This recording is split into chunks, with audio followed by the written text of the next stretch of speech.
സംസ്ഥാനത്ത് തീവ്ര മഴ മുന്നറിയിപ്പ് നിലനിൽക്കുകയാണ്. 4 ജില്ലകൾക്കാണ് ഓറഞ്ച് അലർട്ട് നൽകിയിരിക്കുന്നത്. കോഴിക്കോട്, വയനാട്, കണ്ണൂർ, കാസർഗോഡ് ജില്ലകളിൽ ആണ് ഓറഞ്ച് അലർട്ട്. ശ്രീനന്ദ ചേരുന്നു വിവരങ്ങളുമായി. ശ്രീനന്ദ, നമുക്കറിയാം കോഴിക്കോട് ഓറഞ്ച് അലർട്ട് നിലനിൽക്കുന്ന കോഴിക്കോട് കടുത്ത മഴക്കെടുതികൾ റിപ്പോർട്ട് ചെയ്യപ്പെട്ടുകൊണ്ടിരിക്കുകയാണ്. പ്രധാനപ്പെട്ട മുന്നറിയിപ്പുകൾ എന്താണ് കാലാവസ്ഥാ നിരീക്ഷണ കേന്ദ്രം നൽകുന്നത്?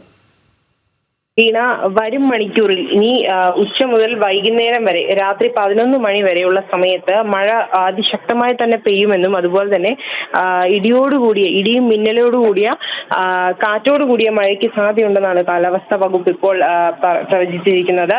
4 ജില്ലകളിലാണ് ഓറഞ്ച് അലർട്ട് പ്രഖ്യാപിച്ചിരിക്കുന്നത്. കോഴിക്കോട്, വയനാട്, കണ്ണൂർ, കാസർഗോഡ് എന്നീ ജില്ലകളാണ്.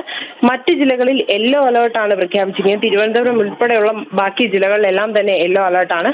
ഇപ്പോൾ ഒരു തെളിഞ്ഞ കാലാവസ്ഥയാണെങ്കിലും വരുന്ന മണിക്കൂറിൽ മഴ പെയ്യുമെന്ന് തന്നെയാണ് കാലാവസ്ഥാ വകുപ്പ് ഇപ്പോൾ വ്യക്തമാക്കിയിരിക്കുന്നത്. കോഴിക്കോട് വീണ പറഞ്ഞതുപോലെ വളരെ വലിയ നാശനഷ്ടമാണ് ഈ ഒരു മഴക്കെടുതി മൂലം ഉണ്ടായിക്കൊണ്ടിരിക്കുന്നത്. അതുപോലെ തന്നെയാണ് മറ്റ് സംസ്ഥാനങ്ങളിലും വരും മണിക്കൂറിൽ ജനങ്ങളോട് ജാഗ്രത പാലിക്കണമെന്ന് തന്നെയാണ് പറയുന്നത്. പുറത്തിറങ്ങുന്നത് കുറയ്ക്കണമെന്ന് പറയുന്നത്. കാരണം വേറൊന്നുമല്ല, മഴ എത്രത്തോളം ശക്തി പ്രാപിക്കാനുള്ള ഒരു സാധ്യത ഉള്ളതിനാലാണ്.